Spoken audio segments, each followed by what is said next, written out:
नचिकेता और यमराज के बीच हुए संवाद का उल्लेख हमें कठोपनिषद में मिलता है। नचिकेता के पिता जब विश्वजीत यज्ञ के बाद बूढ़ी एवं बीमार गायों को ब्राह्मण को दे रहे थे तो नचिकेता ने अपने पिता से पूछा कि आप मुझे दान में किसे देंगे। तब नचिकेता के पिता क्रोध से भरकर बोले कि मैं तुम्हें यमराज को दान में दूंगा। चूंकि ये शब्द यज्ञ के समय कहे गए थे, अतः नचिकेता को यमराज के पास जाना ही पड़ा। यमराज अपने महल से बाहर थे, इस कारण नचिकेता ने 3 दिन एवं 3 रातों तक यमराज के महल के बाहर प्रतीक्षा की। 3 दिन बाद जब यमराज आए तो उन्होंने इस धीरज भरी प्रतीक्षा से प्रसन्न होकर नचिकेता से 3 वरदान मांगने को कहा। नचिकेता ने पहले वरदान में कहा कि जब वह घर वापस को पहुंचे उसके पिता उसे स्वीकार करें एवं उसके पिता का क्रोध शांत हो। दूसरे वरदान में नचिकेता ने जानना चाहा कि क्या देवी देवता स्वर्ग में अजर एवं अमर हैं और निर्भय होकर विचरण करते हैं। तब यमराज ने नचिकेता को अग्नि ज्ञान दिया, जिसे नचिकेता अग्नि भी कहते हैं। तीसरे वरदान में नचिकेता ने पूछा कि हे यमराज, सुना है कि आत्मा अजर अमर है, मृत्यु एवं जीवन का चक्र चलता रहता है, लेकिन आत्मा न कभी जन्म लेती है और न ही कभी मरती है। नचिकेता ने पूछा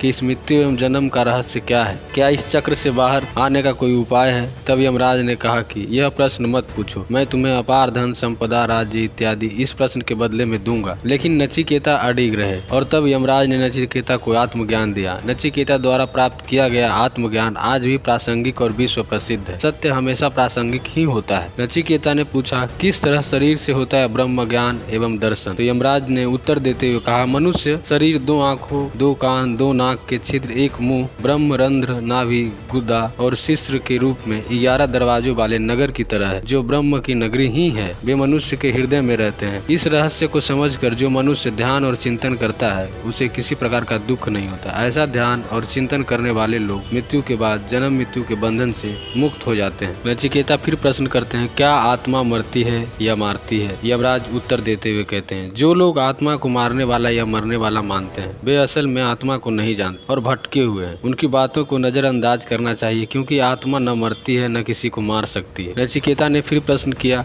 कैसे हृदय में माना जाता है कि परमात्मा का वास। तो यमराज उत्तर देते हुए कहते हैं कि मनुष्य का हृदय ब्रह्मा को पाने का स्थान माना जाता है। यमदेव ने बताया कि मनुष्य ही परमात्मा को पाने का अधिकारी माना गया है। उसका हृदय अंगूठे की माप का होता है, इसलिए उसके अनुसार ही ब्रह्मा को अंगूठे के आकार का पुकारा गया है। और अपने हृदय में भगवान का वास मानने वाला व्यक्ति यह मानता है कि दूसरों के हृदय में ब्रह्मा इसी तरह विराजमान है, इसलिए दूसरे की बुराई या घृणा से दूर रहना चाहिए। नचिकेता फिर प्रश्न करते हैं, क्या आत्मा का स्वरूप है। यमराज उत्तर देते हैं कि यमदेव के अनुसार शरीर के नाश होने के साथ जीवात्मा का नाश नहीं होता। आत्मा का भोग विलास नाशवान अनित्य और जड़ शरीर से इसका कोई लेना देना नहीं है। यह अनंत अनादि और दोष रहित है। इसका कोई कारण है न कोई कार्य, यानी इसका न जन्म होता है और न ही मरती है। नचिकेता फिर प्रश्न करते हैं कि यदि कोई व्यक्ति आत्मा परमात्मा के ज्ञान को नहीं जानता तो उसे कैसे फल भोगना पड़ता है। नचिकेता को उत्तर देते हुए फिर यमराज कहते हैं कि जिस तरह बारिश का पानी एक ही होता है, लेकिन ऊंचे पहाड़ों पर बरसने से वह एक जगह नहीं रुकता और नीचे की ओर बहता है, कई प्रकार के रंग रूप और गंध में बदलता है, उसी प्रकार एक ही परमात्मा से जन्म लेने वाले देव असुर और मनुष्य भी भगवान को अलग अलग मानते हैं और अलग अलग मानकर ही पूजा करते हैं। बारिश के जल की तरह सुर असुर कई योनियों में भटकते रहते हैं। नचिकेता फिर प्रश्न करते हैं कि कैसा है ब्रह्म का स्वरूप और वे कहाँ और कैसे प्रकट होते हैं। यमराज ने उत्तर देते हुए कहा, ब्रह्म प्राकृतिक के गुणों से एकदम अलग है। वे स्वयं प्रकट होने वाले देवता हैं। इसका नाम वसु है। वे ही मेहमान बनकर हमारे घरों में आते हैं। यज्ञ में पवित्र अग्नि और उसमें आहुति देने वाले भी वसु देवता ही होते हैं। इसी तरह सभी मनुष्यों श्रेष्ठ देवताओं पितरों आकाश और सत्य में स्थित होते हैं। जल में मछली हो या शंख, पृथ्वी पर पेड़ पौधे अंकुर अनाज और औषधि हो या पर्वतों में नदी झरने और यज्ञ फल के तौर पर भी ब्रह्मा ही प्रकट होते हैं। इस प्रकार ब्रह्म प्रत्यक्ष देव है। नचिकेता का सवाल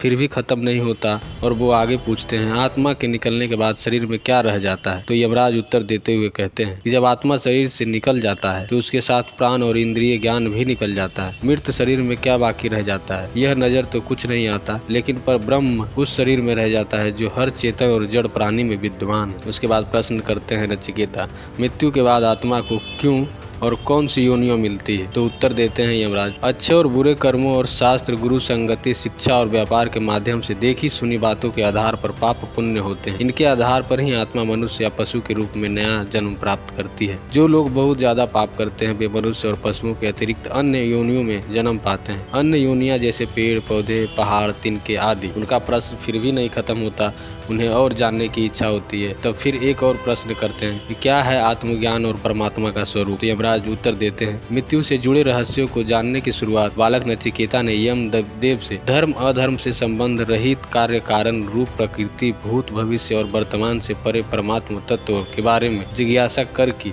यमदेव ने नचिकेता को ओम को प्रतीक रूप में परम ब्रह्म का स्वरूप बताया। उन्होंने बताया कि अविनाशी प्रणव यानी ओंकार ही परमात्मा का स्वरूप है। ओंकार ही परमात्मा को पाने के सभी आश्रयों में से सबसे श्रेष्ठ और अंतिम माध्यम है। सारे वेद कई तरह के छंदों एवं मंत्रों में सही रहस्य बताए गए हैं। जगत में परमात्मा के इस नाम व स्वरूप की शरण लेना ही सबसे बेहतर उपाय है। और इस तरह नचिकेता फिर वापस अपने घर को चले आते हैं। एक 12 वर्ष का बालक यमदेव से इतने रहस्यमयी सवाल करेगा, ये एक चमत्कार होने जैसा है। तो नचिकेता के माध्यम से हम संसारवासी को भी आत्मा, परमात्मा और ब्रह्म, पर ब्रह्म, प्रकृति के बारे में जानने को